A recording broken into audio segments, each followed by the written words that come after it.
Kamala was just totally in control of the frame constantly. So we're talking about the border. Oh, no. We're going to make a little thing about rallies that you're going to take. And then, oh, well, let's also talk about, you said migrant crime reminds me of crime because you're a criminal. And it's like and he's like, wait, no, I'm not a criminal. You know, and it's like, what are we doing? No, you're supposed to be. And actually, that's one of Trump's most powerful things is that he was always in setting control of the narrative. Right. He was somebody who could pivot the discussion where he wanted it to go. So we have the perfect example here. Guys, let's go ahead and prepare D4. This is exactly where Trump is talking about, Trump is asked a question about the border. Kamala is initially asked about the border. In her border answer, she gives a rally comment. We were all sitting here at the desk and I was like, here we go, he's gonna take the bait. And then immediately, that's what he does. He focuses on himself, not on the issue. So D4, let's take a listen. And I'll tell you something, he's going to talk about immigration a lot tonight, even when it's not the subject that is being raised. And I'm going to actually do something really unusual, and I'm going to invite you to attend one of Donald Trump's rallies, because it's a really interesting thing to watch. You will see during the course of his rallies, he talks about fictional characters like Hannibal Lecter. He will talk about windmills cause cancer. And what you will also notice is that people start leaving his rallies early out of exhaustion and boredom. And I will tell you, the one thing you will not hear him talk about is you. You will not hear him talk about your needs, your dreams, and your desires. First, let me respond as to the rallies. She said people start leaving. People don't go to her rallies. There's no reason to go. And the people that do go, she's bussing them in and paying them to be there and then showing them in a different light.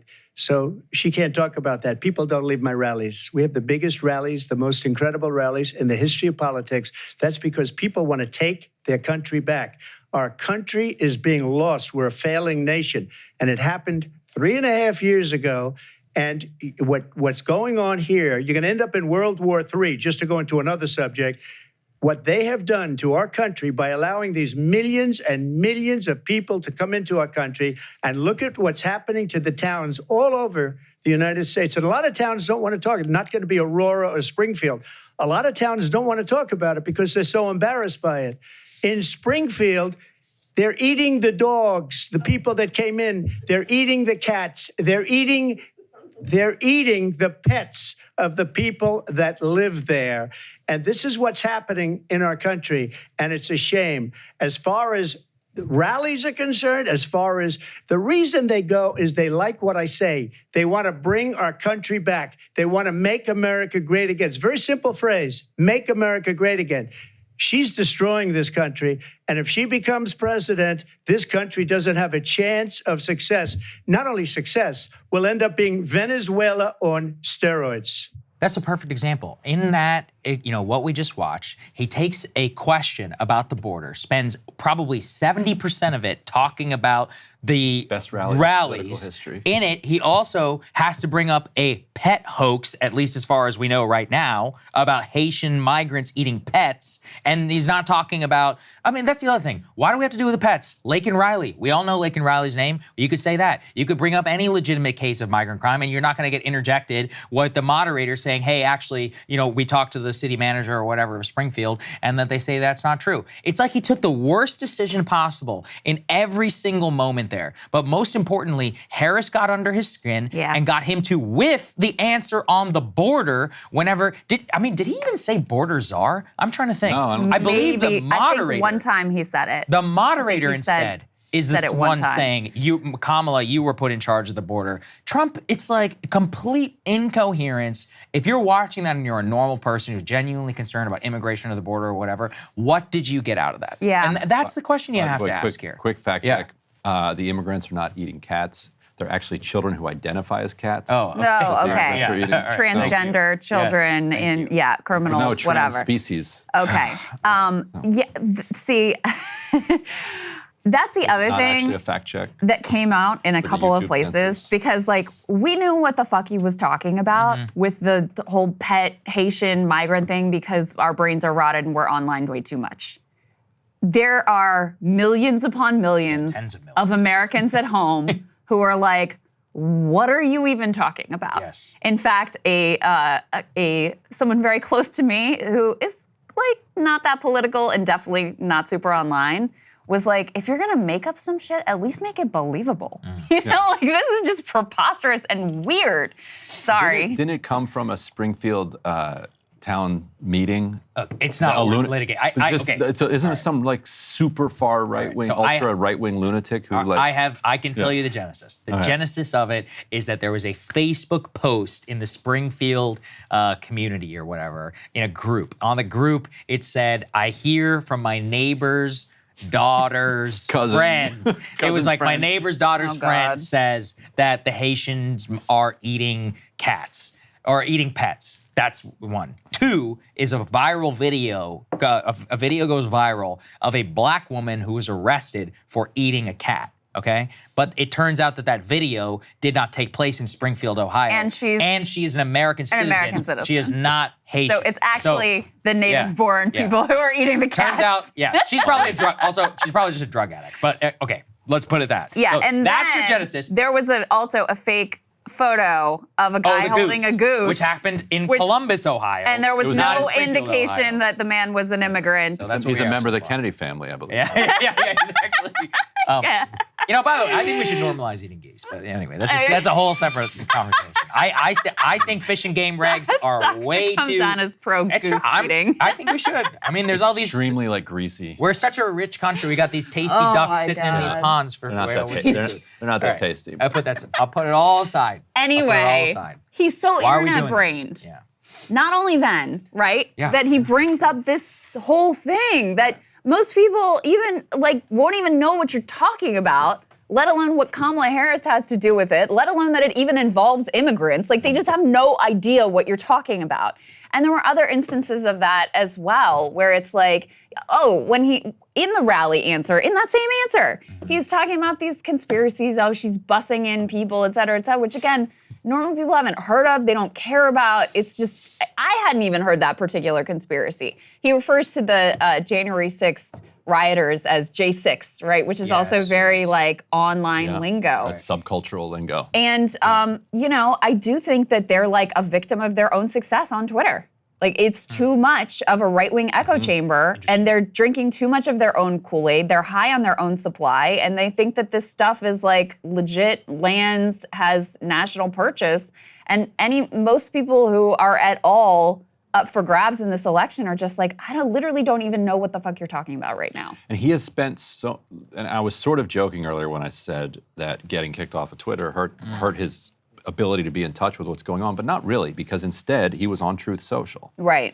And that puts you in a subcultural genre where you start using words and talking to people who are just nowhere near the median. You're using words that they understand. Right. But anybody who's not in Truth Social doesn't. There was an interesting moment where, Ryan, beforehand, you asked us to take the over the under on Kamala doing her, I'm speaking. Yes. And we got a big surprise on that one, which is it was actually Trump. Did it multiple times. Did he? Yes. Multiple times? One time he said, "Quiet, please." And Trump channeling his time inner he said, girl boss. I'm talking. Perhaps this is a way for him to try to win the woman vote over by channeling his inner girl boss. Yes. We have D6 is a little bit of that Trump. I'm speaking, reprising Kamala's very sassy. Very sassy Trump reprising Kamala's famous line vis-a-vis Mike Pence. Let's take a listen to that. She gave up at least 12 and probably 14 or 15 different policies. Like, she was big on defund the police. In Minnesota, she went out. Wait a minute, I'm talking now. If you don't mind, please. Does that sound familiar? She went out in Minnesota. You know, her face was very active too. That was clearly very intentional. Yes. Her faces.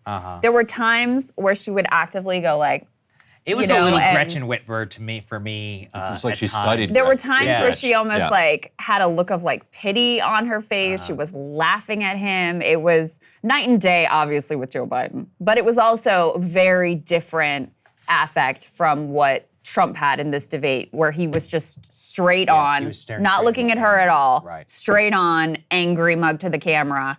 And, I think it was I think a smart play in her regard. And like I said before, they thought through how they wanted this debate to go. They thought through the spots they were going to pick. I guarantee they even practiced, okay, when he brings up criminal immigrants, you're going to say, you're the criminal, ... and then he's going to go in on that. When you get asked about flip-flop, apparently there was a plan to bring up like his dad's net worth or whatever it was that threw him off track there. He has become predictable enough so much that they knew what his points were going to be and how she could throw him off. And they even telegraphed it in her opening remarks where she said, here's what you're going to see today. Yeah. Oh, we have some of that. You're going to see a guy that talks about himself. We can roll that one. Why don't we, guys, That's can we really play setting up D1, the whole please? thing. Because That's right. this is That's a good important. point. This was the set piece. She telegraphed what she was going to do. Then she did it, and he took the bait every time. Zero discipline. It was ridiculous. Let's take a listen to her, please, from the beginning of what she said she was going to do. D1. But I'm going to tell you all, in this debate tonight, you're going to hear from the same old tired playbook, a bunch of lies, grievances, and name-calling. What you're going to hear tonight is a detailed and dangerous plan called Project 2025 that the former president intends on implementing if he were elected again. I believe very strongly that the American people want a president who understands the importance of bringing us together, knowing we have so much more in common than what separates us. And I pledge to you to be a president for all Americans. So there you go. Like you said, Ryan, she set up. You know what that reminded me of in the moment and did rewatching it there? Remember when Chris Christie destroyed Marco Rubio? Because he said, watch. He said, he said That's right. he has his memorized talking points, and then Marco Rubio goes on to recite his memorized talking points and use them over again. And then Christie's able to see he's doing the thing I told you he was going to do. And Kamala did that exact same thing with Trump. Like, here's what you're going to hear tonight. And then when he would do something like this, see, I told you this is what he was going to do. Yeah, you're exactly right. So I was just telling you guys while that clip was playing, a reporter who's in the room, the spin room, asked Lindsey Graham, how did you think the debate went? He said the debate team should be fired and that Trump was unprepared. Quote, disaster. As you said, Krystal, it's never Trump's fault. This is like when, remember they were saying that about Biden? Jim Clyburn originally, his original cope, he's like, oh, he wasn't well prepared. He was reciting facts. They did a lot of throwing the staff under the bus, remember? It was, they worked him too hard and they were having him memorize too many facts or whatever instead of just letting Joe be Joe. Yeah, there was a lot of that. Yeah, and we're going to watch that now. I mean, Trump is a capricious man. He's deeply sensitive. So what's going to happen? He is going to lash out at his staff. We're going to see multiple truths and others. I wouldn't be surprised if we start to see, who was it? Susie Wiles and Chris LaSavita. Already there's major tension in the campaign on the rocks between already. him and Corey Lewandowski. Corey's going to use this. Against them. See, they screwed you, Mr. They're the ones who screwed you. True. And Laura Loomer was on the plane with Trump, right, today, on the way. Guarantee you she'll be like, oh, you got to get rid of these people. So, look, when Trump... She's the one that told him about the Haitian cat situation, When Trump is in a bad spot, what happens is he always retreats to the most sycophantic, like the people who are the most willing. We saw this in Used to be Stop the the Steal. evangelicals. When I was covering him in the White House, I saw this all the time. Like when things got bad, it wasn't Jared and Ivanka, it was the Bannons, the Jenna Ellises, all these other people. So I predict something like Mike Lindell, bingo, exactly. I think this is a the really Overstock CEO, and that's only going to make things worse. Right? It's going to make things even worse as we get into the overall stretch. I think this is a really good point because this takes us beyond the theater of the debate. And I think the theater itself doesn't really change the debate. It doesn't really change the race that much. Like it could have if Kamala completely face planted or if like Trump fell off the stage. But I don't see this moving the polls a whole lot in one way or another. But the way that it will substantively affect the race is exactly what you're talking about. The way that Trump reacts to it because he can't handle it. He was humiliated by a person he has contempt for, and you're right, he's going to take it out now on people like LaSavita. Yeah, people who are like professionals. And the and people it'll in bring his out the worst side of him. Yes. And he'll retreat to the, to the worst people around him. And those worst people around him will use this to their advantage. Right. And so there's only, how many days left? There's not enough time for him to be 55 days upending left. the race. And some states are, starting to vote next now. week. Like Yeah. North Carolina's out. It's a like, disaster. now. And North Carolina, as we were talking about in our pre-show, has the high chance of actually being the number 2, according to Nate Silver, tipping point state. So there's a lot of problems that happened for Trump tonight. I genuinely, I mean, look, everyone always said that Hillary won. The general consensus was Hillary won all 3 debates. She still lost the election. Okay, so like, Oh, yeah, well, Trump we'll could see. still win. He could. I think he'd probably still win. I think we'll the see. consensus was also kind of wrong. Though. Was it? No. I don't disagree with you. I'm saying the media conversation around it was that Trump had lost, quote unquote, all 3 debates. Yeah. So look, could he still win? Yeah. Sure. What will this have effect on the polls? I don't know. What do you guys think? Do you think she'll get a bump? Yeah. You think like maybe 1, maybe 2? I do think she will get a bump. I think it will be certainly not as consequential as the Biden debate, obviously. Yeah. But we do have very unique circumstances here. People feel like they don't really know who Kamala Harris is. And this was her first really big test on a giant stage. And I think the ratings for this are going to be astronomical. I know, I mean, just from the normal people who aren't really political in my life that were texting me about it today and what I have a feeling the nation was tuning into this. And certainly they will be tuning into the clips that get, run and pulled from it for sure. And, she passed the test. She did more than pass the test. And the worst side of him was on display. So I do think that the polls will shift some. Do I think that it's going to be massive? No. Does it go back to, more like what it was going into the convention when she had a pretty clear lead, but, still very much on a nice side? I think that's probably where we're headed. Yeah. And then the question is, does that sustain? Is she able to sustain that? Because to Ryan's point, you don't have to sustain it for that long. We're down to the wire already.